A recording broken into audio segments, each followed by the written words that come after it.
2.5 ಕೋಟಿ ರೂಪಾಯಿ ಮೌಲ್ಯದ ಸ್ವತ್ತುಗಳನ್ನು ಹಿಂತಿರುಗಿಸಿದ ಗದಗ ಪೊಲೀಸ್ ಇಲಾಖೆ. ಗದಗ ಜಿಲ್ಲೆಯಲ್ಲಿ ಕಳೆದ ಜನವರಿ ತಿಂಗಳಿನಿಂದ ಇಲ್ಲಿಯವರೆಗೆ ಒಟ್ಟು 91 ಪ್ರಕರಣಗಳನ್ನು ವಿಧಿಸಿದ ಗದಗ ಜಿಲ್ಲಾ ಪೊಲೀಸ್ ಇಲಾಖೆ 112 ಆರೋಪಿತರಿಂದ ಒಟ್ಟು 2,43,42,000 ರೂಪಾಯಿ ಮೌಲ್ಯದ ಸ್ವತ್ತುಗಳನ್ನು ವಶಪಡಿಸಿಕೊಂಡಿದ್ದಾರೆ.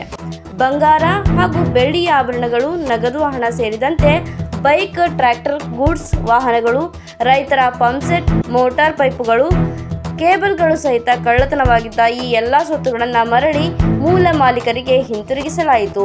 ಖತರ್ನಾಕ್ ಕಳ್ಳರ ಹೆಡೆಮುರಿ ಕಟ್ಟುವ ಮೂಲಕ ಕಳ್ಳತನ ಹಾಗೂ ಮೊಬೈಲ್ ಪತ್ತೆ ಪ್ರಕರಣದಲ್ಲಿ ಗದಗ ಜಿಲ್ಲೆಯ ಪೊಲೀಸ್ ಇಲಾಖೆ ರಾಜ್ಯದಲ್ಲಿಯೇ ಟಾಪ್ 3ನೇ ಸ್ಥಾನದಲ್ಲಿದ್ದು, ದಕ್ಷತೆ, ಪ್ರಾಮಾಣಿಕತೆ ಹಾಗೂ ಕರ್ತವ್ಯ ಪ್ರಜ್ಞೆಗೆ ಸಾಕ್ಷಿಯಾಗಿದ್ದು ಇಡೀ ಗದಗ ಜಿಲ್ಲೆಯ ಜನರ ಮೆಚ್ಚುಗೆಗೆ ಪಾತ್ರವಾಗಿದೆ.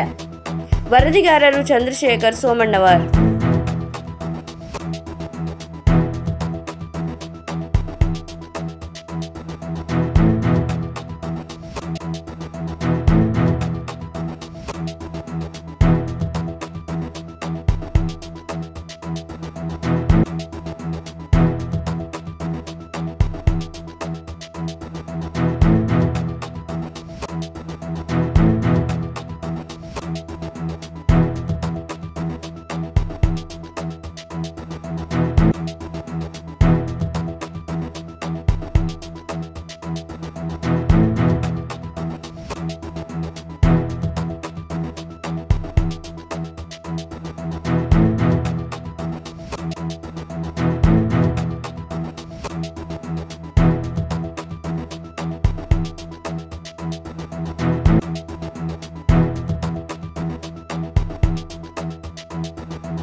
ಗದಗ ಜಿಲ್ಲೆಯಲ್ಲಿ ಗದಗ ಜಿಲ್ಲಾ ಪೊಲೀಸ್ ವತಿಯಿಂದ ಕಳೆದ 1/1/2024ರಿಂದ ಇಲ್ಲಿಯವರೆಗೆ ವಿವಿಧ ಸ್ವತ್ತಿನ ಪ್ರಕರಣಗಳಲ್ಲಿ, ಅದು ಕಳ್ಳತನ ಆಗಿರ್ಬೋದು, ಥೆಫ್ಟ್ ಅಂದರೆ ಮನೆ ಕಳ್ಳತನ ಆಗಿರ್ಬೋದು, ಬೇರೆ ಬೇರೆ ಥೆಫ್ಟ್ಗಳಾಗಿರ್ಬೋದು, ಚೈನ್ ಸ್ನ್ಯಾಚಿಂಗ್ ಆಗಿರ್ಬೋದು, ಹೀಗೆ ಒಟ್ಟು ಎಲ್ಲ ಪ್ರಕರಣಗಳನ್ನು ಏನು ಪತ್ತೆಯಾಗಿತ್ತು ಆ ಪತ್ತೆಯಾದ ಪ್ರಕರಣಗಳಲ್ಲಿ ವಶಪಡಿಸಿಕೊಂಡ ಏನು ಸ್ವತ್ತಿತ್ತು ಆ ಸಂಬಂಧಪಟ್ಟ ಮಾಲೀಕರಿಗೆ ಹಿಂದಿರುಗಿಸುವ ಒಂದು ಪ್ರಾಪರ್ಟಿ ರಿಟರ್ನ್ ಪರೇಡನ್ನು ಇವತ್ತು ಗದಗ ಜಿಲ್ಲಾ ಪೊಲೀಸ್ ವತಿಯಿಂದ ಮಾಡಲಾಯಿತು.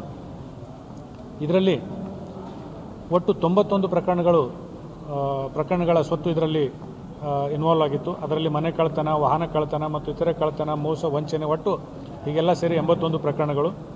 ಸುಮಾರು 112 ಆರೋಪಿಗಳನ್ನು ಬಂಧಿಸಿ ಅವರಿಂದ 1,62,62,000 ರೂಪಾಯಿ 62,096 ರೂಪಾಯಿ ಮೌಲ್ಯದ ಬಂಗಾರ, ಬೆಳ್ಳಿ ಮತ್ತು ಬೇರೆ ಬೇರೆ ಏನು ಆಭರಣಗಳಿತ್ತು ಅದನ್ನೆಲ್ಲ ವಶಪಡಿಸಿಕೊಳ್ಳಲಾಗಿದೆ. ಒಟ್ಟು 130 ಮೊಬೈಲ್ಗಳನ್ನು ಪತ್ತೆ ಮಾಡಿದ ಮೊಬೈಲ್ಗಳನ್ನು ಅವರಿಗೆ ವಾಪಸ್ ಕೊಡಲಾಗಿದೆ.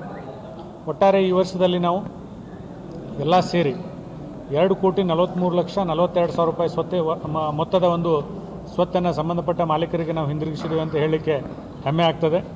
ಇದರಲ್ಲಿ ಒಟ್ಟು 48 ಮನೆ ಕಳ್ಳತನದ ಪ್ರಕರಣಗಳಿದ್ದಾವೆ, ಒಟ್ಟು 30 ವಾಹನ ಕಳ್ಳತನದ ಪ್ರಕರಣಗಳಿದ್ದಾವೆ, 7 ಇತರ ಕಳ್ಳತನದ ಪ್ರಕರಣಗಳಿದ್ದಾವೆ, ಒಂದು 6 ಮೋಸ ಮತ್ತು ವಂಚನೆ ಮಾಡಿದ ಪ್ರಕರಣ ಇದೆ. ಒಟ್ಟು 477 ಮೊಬೈಲ್ಗಳು ಪತ್ತೆಯಾಗಿದೆ. ಹೀಗೆ ಒಟ್ಟಾರೆಯಾಗಿ ನಮ್ಮ ಜಿಲ್ಲೆಯಲ್ಲಿ ಅಧಿಕಾರಿಗಳು ಎಡಿಷನಲ್ SP ಶ್ರೀ ಸಂಕದವರ ಮಾರ್ಗದರ್ಶನದಲ್ಲಿ DSP ಇನಾಮದಾರ್ ಮತ್ತು DSP ಪ್ರಭುಗೌಡ ಅವರು ಹಾಗೂ ಎಲ್ಲ ಇನ್ಸ್ಪೆಕ್ಟರ್ಗಳು, PSIಗಳು ಮತ್ತು ಅವರೆಲ್ಲ ಸಿಬ್ಬಂದಿ ಸತತವಾಗಿ ಪ್ರಯತ್ನ ಮಾಡಿ ಎಷ್ಟೋ ಸಾರ್ವಜನಿಕರ ಸಹಕಾರ, ಮಾಧ್ಯಮದವರ ಸಹಕಾರ ಕೂಡ ಪಡೆದುಕೊಂಡು ಈ ಪ್ರಕರಣಗಳನ್ನ ಪತ್ತೆ ಮಾಡಿ ಈ ದಿವಸ ನಾವು ಅವರಿಗೆ ಹಿಂದಿರುಗಿಸುವಲ್ಲಿ, ಏನು ಅವರು ಕಳ್ಕೊಂಡ ಸ್ವತ್ತಿತ್ತು ಅದನ್ನು ಹಿಂದಿರುಗಿಸುವಲ್ಲಿ ಎಲ್ಲರೂ ಪ್ರಮುಖ ಪಾತ್ರ ವಹಿಸಿದ್ದಾರೆ. ಅವರಿಗೆಲ್ಲರಿಗೂ ನಾನು ಅಭಿನಂದನೆ ಸಲ್ಲಿಸ್ತೀನಿ ಮತ್ತು ಅವರಿಗೆ ಸೂಕ್ತ ಬಹುಮಾನ ಮತ್ತು ಅಭಿನಂದನಾ ಪತ್ರವನ್ನು ಕೂಡ ನೀಡ್ತೀನಿ.